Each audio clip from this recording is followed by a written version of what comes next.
Olá, alunos! Espero que estejam bem. Eu sou a professora Daniela Mesquita e hoje nós daremos continuidade ao nosso capítulo 5, que fala sobre a introdução à argumentação.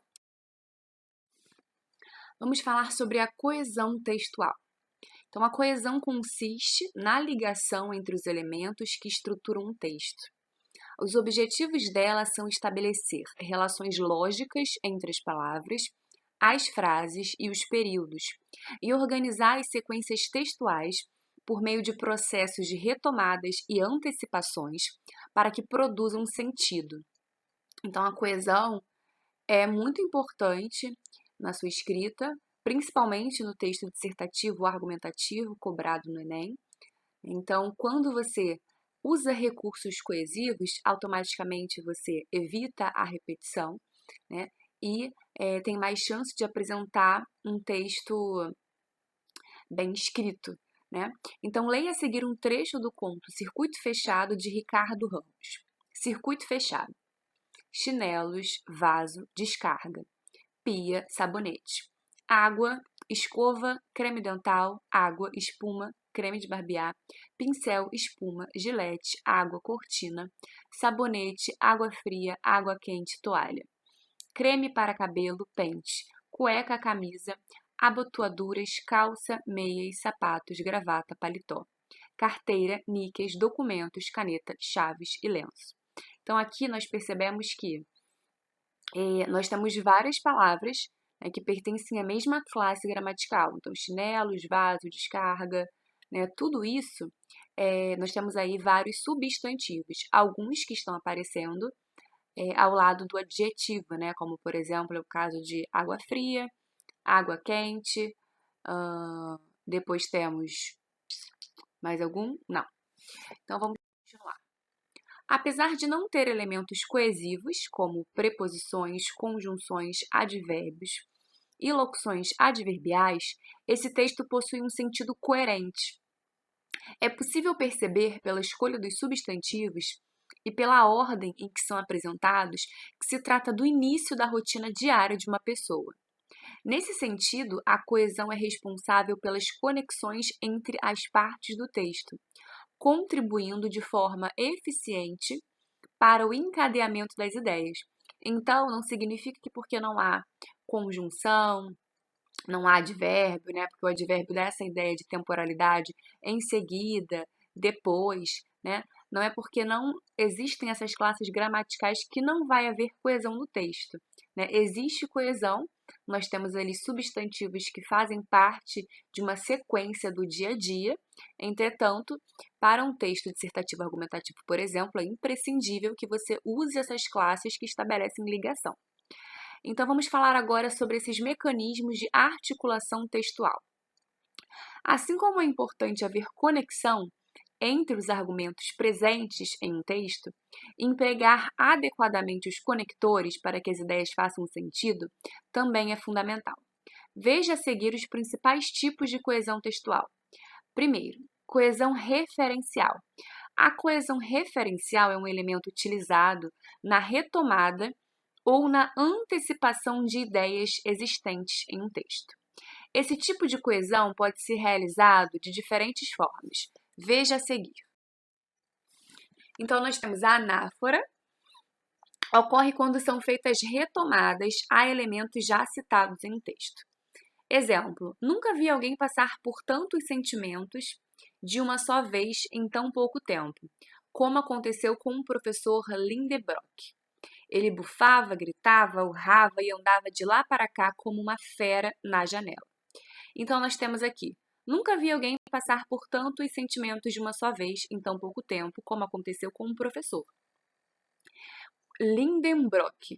Ele bufava, então ele é um pronome, né, pessoal do caso reto, que está fazendo referência a quem? Ao professor. Então, quando nós usamos ele, né, que é esse pronome pessoal, nós estamos evitando a repetição, certo? Estamos, portanto, fazendo uso de um recurso coesivo, e esse recurso se chama anáfora. Por quê? Porque está fazendo referência ao elemento professor que já apareceu, né? Então, o pronome ele faz a retomada do termo anterior, que é ao professor. Agora temos a catáfora. Ocorre quando há referência a informações que ainda serão mencionadas no texto. Exemplo: há 3 coisas que não podem ser escondidas por muito tempo: o sol, a lua e a verdade. Buda. Então, olha só, nós temos aí 3 coisas, né? E essas 3 coisas foram mencionadas depois dos 2 pontos, inclusive, né? Então, há 3 coisas, quando você lê isso, você pensa, né? Bom, essas 3 coisas vão aparecer, certo? Como apareceram. Mas elas apareceram depois, certo? Então, aqui nós temos a catáfora. Primeiro eu digo, há 3 coisas que não podem ser escondidas por muito tempo. Em seguida, eu digo que coisas são essas. Ocorre quando se verifica a ausência de uma ou mais. Agora vamos falar sobre a elipse, né? Ocorre quando se verifica a ausência de uma ou mais palavras sem que isso comprometa a clareza do sentido. Neymar faz 3 e conduz virada do Brasil sobre o Peru nas eliminatórias. Em Lima, camisa 10, assume a vice-artilharia histórica da seleção brasileira. Então, gente, Neymar faz 3. Faz 3 o quê? Nós conseguimos perceber pelo contexto, por se tratar de um jogador de futebol, que Neymar faz 3 gols. Entretanto, houve a omissão do substantivo gols, né? Então, nesse exemplo, percebe-se que há a omissão do termo gols, mas isso não prejudica o entendimento, mesmo que o interlocutor, ou seja, quem é interlocutor, aquele que lê, aquele que ouve, né, não conheça o referido jogador da seleção brasileira, consegue inferir, ou seja, deduzir, que se trata de um jogo de futebol com base nas outras informações de manchete e na linha fina da notícia. Vamos falar agora da substituição. Então, refere-se à substituição de um termo para evitar a sua repetição desnecessária no segmento do enunciado. As principais palavras são pronomes numerais, advérbios, substantivos, hiperônimos. Hiperônimos é um termo genérico, hipônimos é um termo específico, a gente vai observar isso abaixo. Veja um exemplo a seguir. O país que mais tem dentistas no mundo é o Brasil. Esses números foram divulgados pelo Conselho Federal de Odontologia, porém a distribuição desses profissionais é desigual, já que mais da metade deles estão na região sudeste. Então, nós temos aqui a palavra dentista e a palavra dentistas no plural e a palavra profissionais. Houve uma substituição, né, para que não tivesse a repetição de palavras. Então, o termo hiperônimo profissionais, né, que é um termo específico, o termo hiperônimo profissionais foi empregado para evitar a repetição do hipônimo, que é um termo específico, né, para evitar a repetição do hipônimo dentistas. Agora vamos falar sobre a repetição ou reiteração. Ocorre quando há a repetição de estruturas frasais de um termo com a finalidade de enfatizá-lo, mas ainda assim garantindo a progressão do texto, ou seja, garantindo a progressão do texto, fazendo com que o texto continue, né? Veja um exemplo desse tipo de coesão textual na Canção do Exílio de Gonçalves Dias. Minha terra tem palmeiras, onde canta o sabiá, as aves que aqui gorjeiam não gorjeiam como lá. Nosso céu tem mais estrelas, nossas várzeas têm mais flores. Nossos bosques têm mais vida, nossa vida mais amores. Então, aqui a gente conseguiu perceber, né, a repetição de estruturas frasais. Então, nós temos aqui, nosso céu tem, nossas várzeas têm, nossos bosques têm, nossa vida, né, mais amores. Aí, no caso do tem, não apareceu ali depois de vida, né? Nossa vida tem mais amores. Esse tem ficou oculto. E aqui a gente consegue perceber, então, essa repetição. Mas percebam, gente, a repetição, ela é muito comum, né, na poesia. Aqui nós temos um poema de Gonçalves Dias, né, que escreveu lá durante o Romantismo. Mas quando a gente pensa em um texto dissertativo argumentativo, né, que é o texto para a gente mais importante, a repetição não é bem-vinda, tá bom? Contiguidade. Consiste em utilizar termos do mesmo campo significativo, do mesmo campo semântico, né? Então, exemplo. 5 ambulâncias estão no local atendendo as vítimas, resgatando os feridos e levando para o hospital estadual de urgência e emergência e para o Hospital Antônio Bezerra de Farias. Então, aqui nós conseguimos perceber que temos ambulâncias, vítimas e feridos, né? São palavras que pertencem ao mesmo campo significativo, então a gente evita a repetição. Vamos falar agora sobre a coesão sequencial. A coesão sequencial garante a articulação entre as partes de um texto e relaciona as informações nele citadas.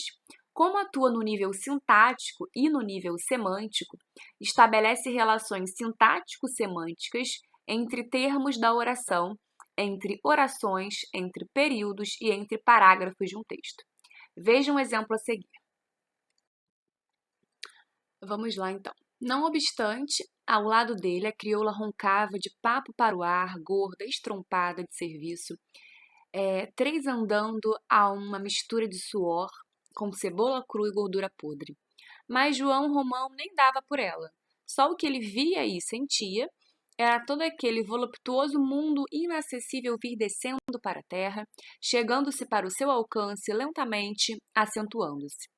Houve um silêncio, no qual o desgraçado parecia arrancar de dentro uma frase que, no entanto, era a única ideia que o levava a dirigir-se à mulher. Afinal, depois de coçar mais vivamente a cabeça, gaguejou com a voz estranguladora de soluços. Então, esse fragmento é do livro O Cortiço, de Aloysio de Azevedo.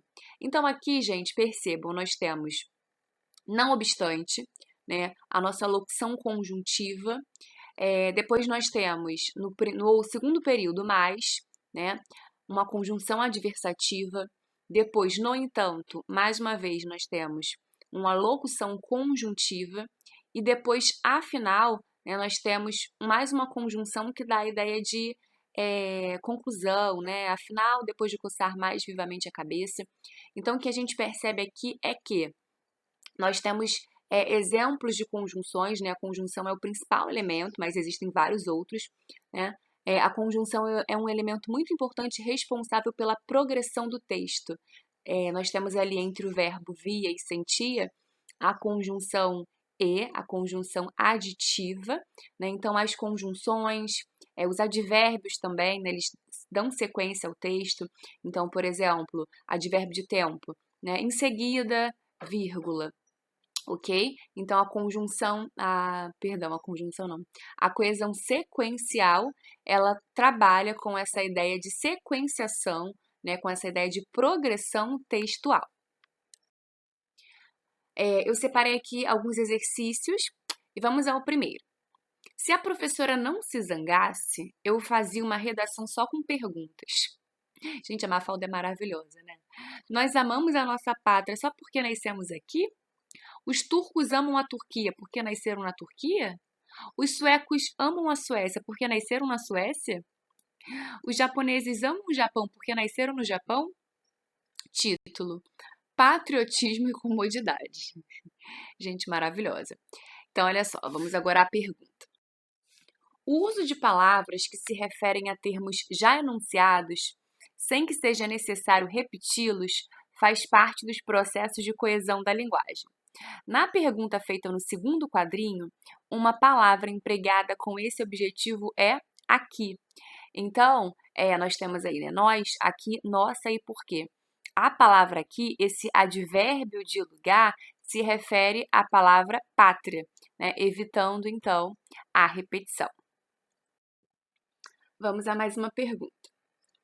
Pérez, filho do rei de Troia, raptou Helena, mulher de um rei grego.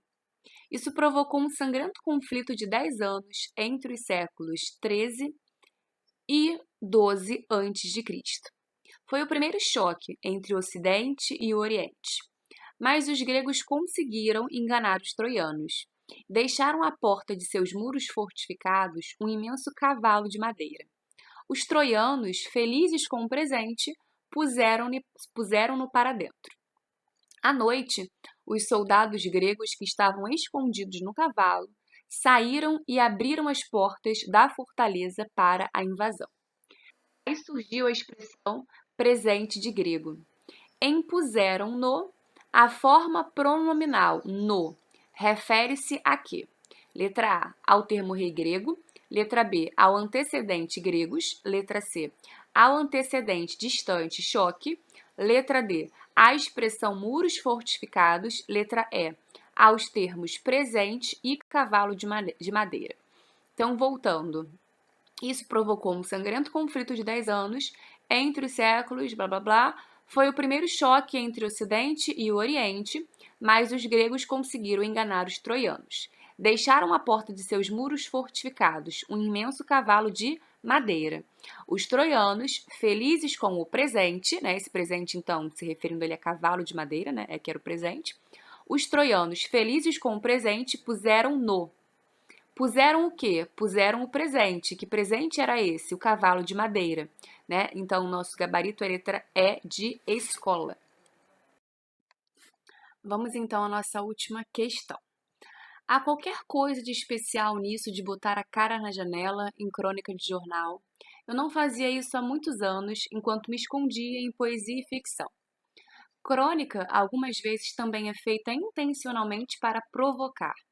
Além do mais, em certos dias, mesmo o escritor mais escolado não está lá grande coisa. Tem os que mostram sua cara escrevendo para reclamar. Moderna demais, antiquada demais.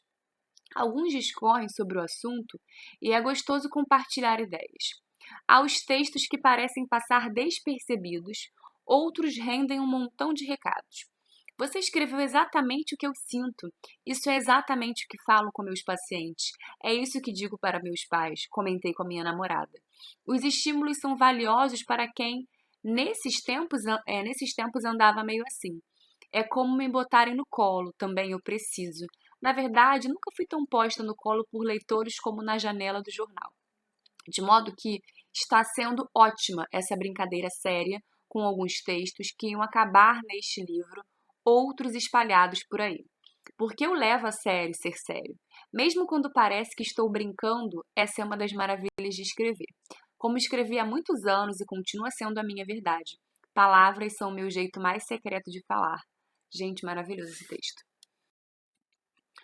Os textos fazem uso constante de recursos que permitem a articulação entre as suas partes. Quanto à construção do fragmento, o elemento A.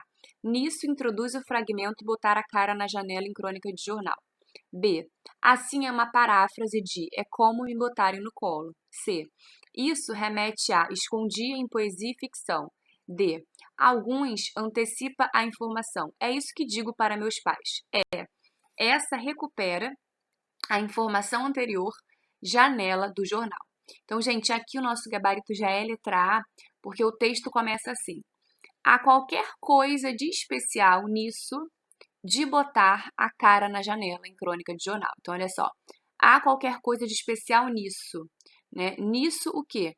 De botar a cara na janela em crônica de jornal. Então, o nosso gabarito já é letra A.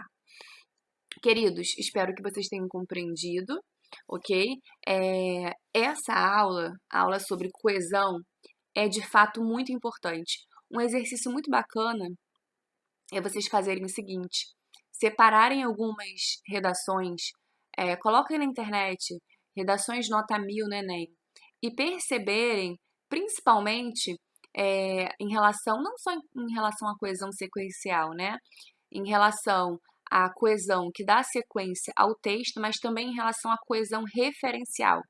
Observem, se possível, se vocês conseguirem imprimir, imprimam uma redação, escrevam em uma outra folha as palavras que estão estabelecendo coesão, né? Quando uma palavra substitui a outra, então a palavra tal substitui a palavra tal, né? Essas conjunções, esses advérbios estão dando sequência ao texto. Por quê?